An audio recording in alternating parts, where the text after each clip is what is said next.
Salamlar, vaxtınız xeyir olsun. Kanalda əvvəlcədən də bildirdiyimiz kimi mart ayının artıq 25-dən sonra Azərbaycan arasında hava şəraitinin tədricən sabitləşməsi gözlənilir. Mart ayının 27-sindən başlayaraq isə havanın temperaturunun Azərbaycan ərazisində günü-gündən yüksəlməsi ehtimalı var. Lakin mart ayının 31-dən aprel ayının birinci 10 günü ərzində, xüsusilə də aprel ayının birinci həftəsində Böyük Qafqaz rayonlarında və Kiçik Qafqaz rayonları ərazisində troposferin orta, yuxarı və aşağı qatlarında konvektiv aktivliyin kəskin şəkildə artması nəticəsində Azərbaycanın Böyük Qafqaz rayonlarında, Kiçik Qafqaz rayonlarında, Gəncə Qazax ərazisində, yəni xüsusilə də Azərbaycanın şimal, qərb və qərb rayonlarında yağıntıların lokal xarakterli arabir intensivləşməsi ehtimalı var. Mart ayının 27-sindən başlayaraq 31-nə qədər olan müddət ərzində Azərbaycan arasında hava şəraitinin nisbətən sabitləşməsi gözlənilir, havanın temperaturunun günü-gündən yüksəlməsi gözlənilir. Mart ayının 31-dən başlayaraq isə aprel ayının birinci 10 günlük ərzində Azərbaycanın Böyük Qafqaz rayonlarında, Kiçik Qafqaz rayonlarında, Gəncə Qazax ərazisində və Naxçıvanın xüsusilə də dağlıq ərazilərində, xüsusilə də gündüz və günorta saatlarında havanın temperaturunun yüksəlməsi ilə əlaqədar olaraq troposferin orta, yuxarı və aşağı qatlarında, demək olar ki, troposferin bütün qatlarında konvektiv aktivliyin kəskin şəkildə artması nəticəsində lokal xarakterli leysan yağışlarının yağması gözlənilir. Proses nəticəsində Böyük Qafqaz rayonlarının Balakən, Zaqatala, Şəki, Qax, Oğuz, Qəbələ, İsmailli, Şamaxı, Xızır, Quba, Qusar, Xaçmaz, Şabran rayonları ərazisində və Dağlıq Şirvan ərazisində mart ayının 25-i gündüz saatlarında artıq hava şəraitinin sabitləşməsi gözlənilir. Mart ayının 27-sindən başlayaraq havanın temperaturunun günü-gündən yüksəlməsi ehtimalı var.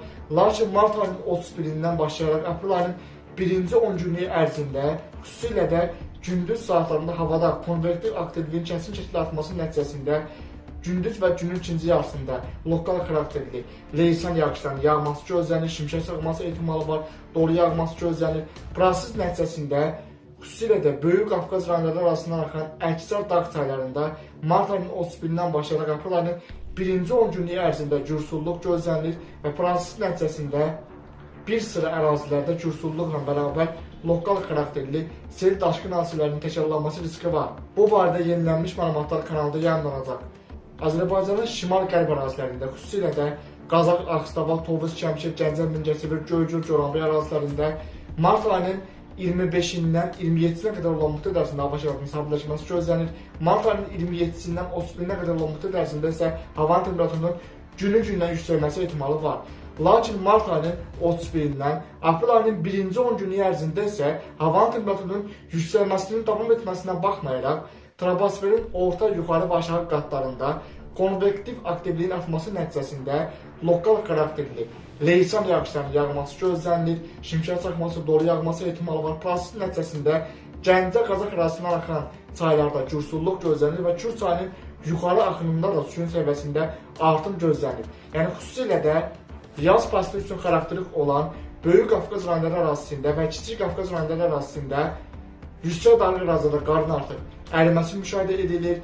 Gürcüstan arasındakı dağlarda da qarın artıq əriməsi müşahidə edilir. Lakin mart ayının 31-dən başlayaraq aprel ayının birinci 10 günlük ərzində havanın temperaturunun daha da yüksəlməsi gözlənilir və buna paralel olaraq isə Gürcüstan arasında da lokal xarakterli leysan yağışlarının yağması gözlənilir ki, bu da Kür çayının yuxarı axınında suyun səviyyəsinin kəskin artması ilə nəticələnəcək. Nəticədə Azərbaycan arasında da müəyyən fəsadların yaranması riski var. Yəni əvvəlki illərdə daşqın hadisələri baş verən ərazilərdə yenidən daşqın hadisəsinin təkrarlanması riski var.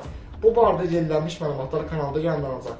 Kiçik Qafqaz rayonlarının Daşkəsən, Gədəbəy, Kəlbəcər, Şuşa, Laçın, Xankəndi, Zəngəzur, Zəngilan ərazilərində, eyni zamanda Füzuli və Cəbrayıl ərazisində və Sədərək, Ordubad, Şahbaz ərazilərində də mart ayının 25-i gündüzdən artıq hava şəraitinin sabitləşməsi gözlənir. Mart ayının 27-sindən 31-nə qədər olan müddət ərzində havanın temperaturunun günü-gündən yüksəlməsi ehtimalı var. Lakin mart ayının 31-dən başlayaraq aprel ayının birinci 10 günlük ərzində isə havanın temperaturunun yüksəlməsi ilə əlaqədar olaraq havada konvektiv aktivliyin kəskin şəkildə güclənməsi gözlənilir. Nəticədə lokal xarakterli, lakin güclü leysan yağışlarının yağması ehtimalı var. Xüsusilə də mart ayının 31-i və aprel ayının 1-i və 2-sində konvektiv aktivliyin xeyli artması nəticəsində lokal xarakterli leysanla bərabər dolu yağması ehtimalı da var.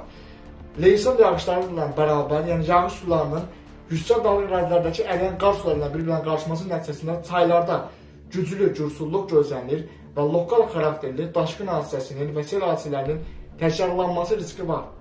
Bu barədə yenilənmiş məlumatlar kanalda yayımlanacaq. Kanalda əvvəlcədən bildirdiyimiz kimi, xüsusilə də mart ayının 27-dən sonra havanın temperaturunun günü-gündən yüksəlməsi gözlənilir. Bu proses aprel ayının birinci 10 günlük ərzində daha da güclənəcək. Yəni aprel ayının birinci 10 günlük ərzində Qafqaz regionunda havanın temperaturunun daha da yüksəlməsi nəticəsində temperaturun ümumi olaraq çoxillik göstəricilərdən xeyli yüksəlməsi gözlənilir.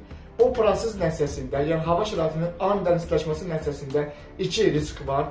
Bu risklərdən biri Böyük Qafqaz rayonları ərazisində və Kiçik Qafqaz rayonları ərazisində qış aylarında toplanmış qarın güclü şəkildə əriməsi gözlənilir. İkinci risk isə ondan ibarətdir ki, hava şəraitinin istiləşməsi nəticəsində troposferdə konvektiv aktivliyin artması gözlənilir. Nəticədə lokal xarakterli, lakin güclü leysan yağışlarının yağması ehtimalı var. Yəni qısa müddət ərzində güclü yağışların yağması riski var ki, nəticədə Böyük Qafqaz rayonları ərazisində, Kiçik Qafqaz rayonları ərazisində, Gəncə Qazax ərazisində, eyni zamanda prosesin sonrakı inkişafı nəticəsində Kür çayının yuxarı axırında, Kür çayının aşağı axırında, Varat çayında da sulluğun artması gözlənilir, cürsulluq gözlənilir və lokal xarakterli sel daşqın hadisələrinin təkrarlanması riski var. Yəni əvvəlki illərdə, əvvəlki dövrlərdə daşqın hadisələri baş verən ərazilərdə yenidən daşqının təkrarlanması riski var. Ümumilikdə isə 2025-ci ilin yay cürsulluğunun əvvəlki illərlə müqayisədə 4-7 dəfə daha da çox daşqın və sel hadisələrinin baş verməsi gözlənilir. Bu prosesə səbəb isə ekstremal hava hadisələrinin 2025-ci il ərzində xeyli artması gözlənilir ki, nəticədə təkcə Azərbaycan arasında deyil, qonşu Gürcüstan arasında da güclü leysan yağışlarının yağması riski var ki, nəticədə Böyük Qafqaz rayonları arasındakı əriyən qar suları ilə yağışların gətirdiyi suların bir-birlərinə qarışması nəticəsində çaylardakı sulluğun əvvəlki dövrlərlə müqayisədə 4-7 dəfə artıq olması gözlənilir. Bu barədə yenilənmiş məlumatlar kanalda yayımlanacaq. Bugünlük bu qədər. Növbəti günlərdə atmosfer proseslərində baş verən ən son dəyişikliklər haqqında kanalda yenilənmiş məlumatlar yayımlanacaq.